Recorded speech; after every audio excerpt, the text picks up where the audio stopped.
Welcome to Animal Communication. I'm going to share with you today tip number 2.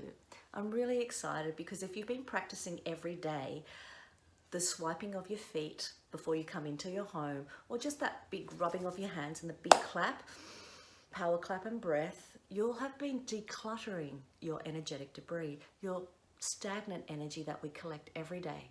Just like we wash our clothes, we clean our house, we need to cleanse our energy. It's the same thing. So I'm always going on about this to my students and my clients. They must probably get sick of me saying it to them, but it is one of the biggest foundations in animal communication. So tip number 2 that I always share is if you want to connect with your pet, do the 2 exercises that I shared with you in tip number 1.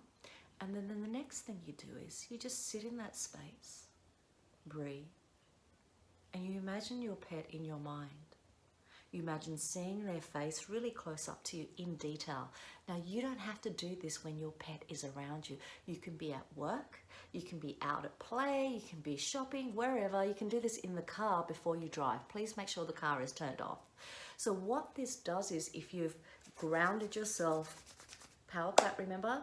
Or even in the car that you just brush your feet on the car mat, doesn't matter where you are, and you just take a couple of breaths in. And this is where we do the second tip of imagining your pet, that you can see it. In our mind's eye, our imagination, we always have a big movie screen going on. So I just want you to imagine, pretend, in your movie screen, in your inner theatre, that you can see your pet. You can see them close up. You can hear them breathing. If you want to go a little step further, you can feel their breath as they exhale, just brush your face because they're that close to you. And in this space is where you can share with your pet, one, if you're coming home late, because this is where our pets, my ones always tell me they're hungry. They're like, my bowl is empty. They show me images of their bowl being empty. And I always say, I'll be home in 30 minutes. And I've taught them what 30 minutes means. But for you, you can share with them an image of you driving into your driveway or you opening the door. And you can say, I'm coming soon. I'm coming soon.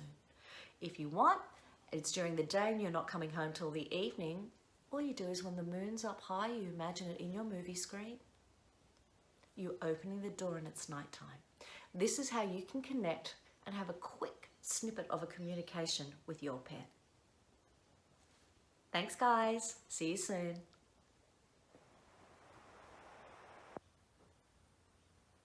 Hello and welcome back again, guys. Animal communication, the Simonne Lee method, tip number 3. Now this tip is something that I would encourage you to practice, even if it's only like 1 to 5 minutes every single day, and that's meditating. I cannot tell you how much my animals love meditating with me. I've got a cat, Nero. He'll come and sit on my lap while I actually meditate. Or my snake, Pie, he's not on me when I meditate. He's on me other times watching a movie, but he will come and I will feel his energy wrap around me as I meditate.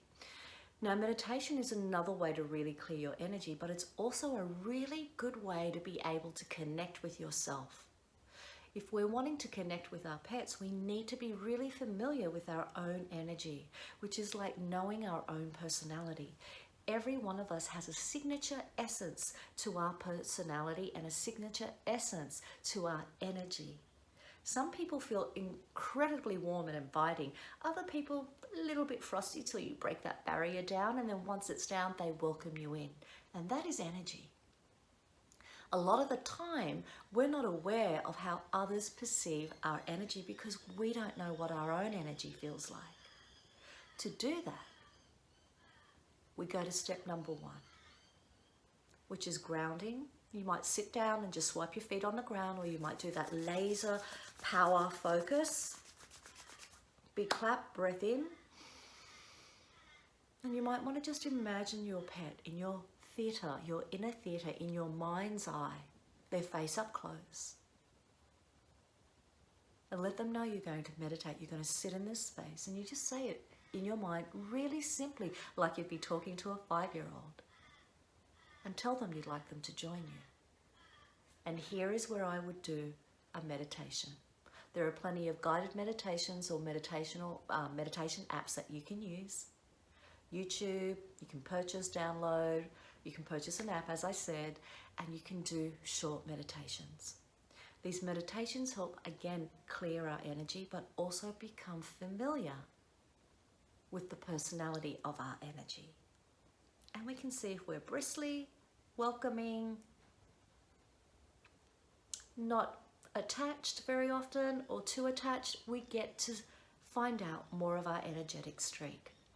And this is where you'll find your animals will want to hang with you as you meditate. I promise you, try meditation if you can, 5 to 10 minutes, at least 3 times a week. It will make a huge difference in how you connect to yourself, connect to your animals, and connect to others around you.